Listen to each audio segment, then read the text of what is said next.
SIR এর শুনানি পর্ব শুরু হয়েছে। সেক্ষেত্রে চূড়ান্ত ভোটার তালিকাকে 28 ফেব্রুয়ারি বেরোবে, সে বিষয়ে যখন একটা জল্পনা তৈরি হচ্ছিল, সুপ্রিম কোর্ট কিন্তু জানিয়ে দিয়েছে যতদূর কাজ এগোবে 28 ফেব্রুয়ারি কিন্তু চূড়ান্ত ভোটার তালিকা প্রকাশিত হবে। একই সঙ্গে বেনজির নির্দেশ দিয়েছে সর্বোচ্চ আদালত, বিচারকদের তত্ত্বাবধানেই হবে এসআইআর। জুডিশিয়াল অফিসারদের যে সিদ্ধান্ত তাই চূড়ান্তভাবে মানতে হবে রাজ্য সরকারকে। হাইকোর্টের প্রধান বিচারপতিকে ডিস্ট্রিক্ট জজ, অ্যাডিশনাল ডিস্ট্রিক্ট জজ নিয়োগের নির্দেশ।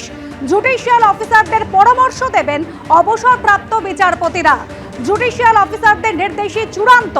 এসআইআর মামলায় বেনজির নির্দেশ সুপ্রিম কোর্টের।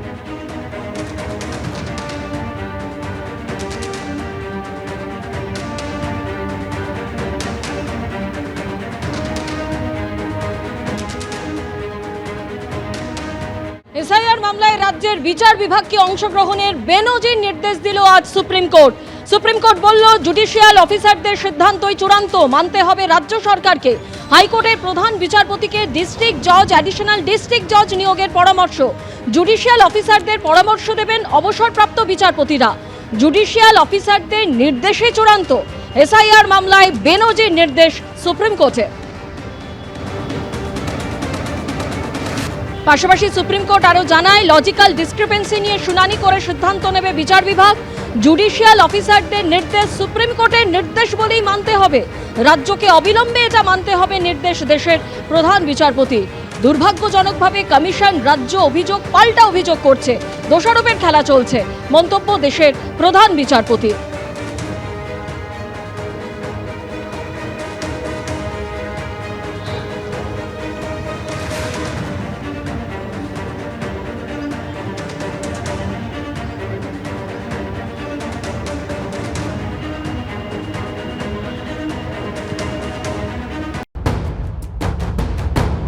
সামান্য ভোটার লিস্ট সংশোধন, গণতন্ত্র রক্ষা, এটাই তো প্রধান ইস্যু।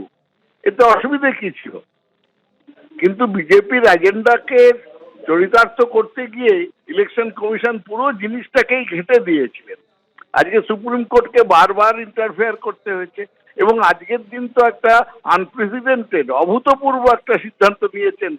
ইলেকশন কমিশনের ওপর ছেড়ে রাখা যাবে না, সেটা ঠিক করবে জুডিশিয়াল অফিসাররা।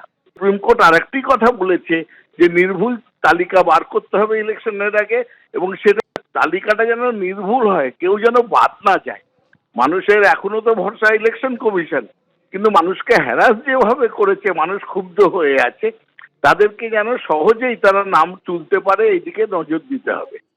এসআইআর শুনানিতে বেনজির নির্দেশ দিয়েছে সুপ্রিম কোর্ট। এবার বিচারকদের তত্ত্বাবধানে হবে এসআইআর। জুডিশিয়াল অফিসারদের সিদ্ধান্তই চূড়ান্ত বলে মানতে হবে রাজ্য সরকারকে। হাইকোর্টে প্রধান বিচারপতিকে ডিস্ট্রিক্ট জজ এবং অ্যাডিশনাল ডিস্ট্রিক্ট জজ নিয়োগের নির্দেশ দিয়েছে সর্বোচ্চ আদালত। জুডিশিয়াল অফিসারদের পরামর্শ দেবেন অবসরপ্রাপ্ত বিচারপতিরা। জুডিশিয়াল অফিসারদের নির্দেশই চূড়ান্ত, জানিয়ে দিয়েছে সুপ্রিম কোর্ট। এসআইআর মামলায় আজ এই বেনজির নির্দেশ দেশের সর্বোচ্চ আদালতের।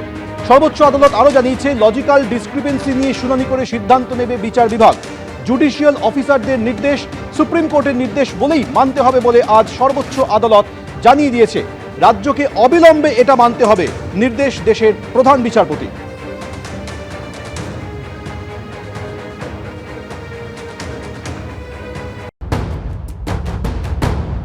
যে দুরবস্থা বাংলায়, যে অরাজকতা, অনিয়ম চলছে, তা কিন্তু প্রকট হলো। এতে বাংলার মানুষের জন্য এটা একটা লজ্জার বলেই মনে করি।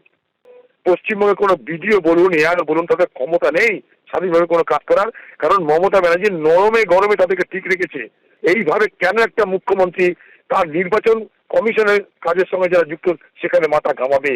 আপনি আইনি লড়াই লড়ুন, প্রতিবাদ করুন, আপনার অফিসারদের নিয়োগ করে দুয়ারে দুয়ারে এসআইআর চালু করে বাংলার মানুষকে সুরাহা দিন। তা না করে জটিলকে আরো জটিলতম করে, এর আগে যেমন ভোট হয়েছিল 2021-এ এনআরসিকে সামনে রেখে এনআরসির পক্ষে না বিপক্ষে করে আপনি ভোট করেছিলেন, এবারেও তাই এসআইআর এর পক্ষে না বিপক্ষে করে আপনি ভোট করতে চাইছেন। এবিপি আনন্দ, এগিয়ে থাকে, এগিয়ে রাখে।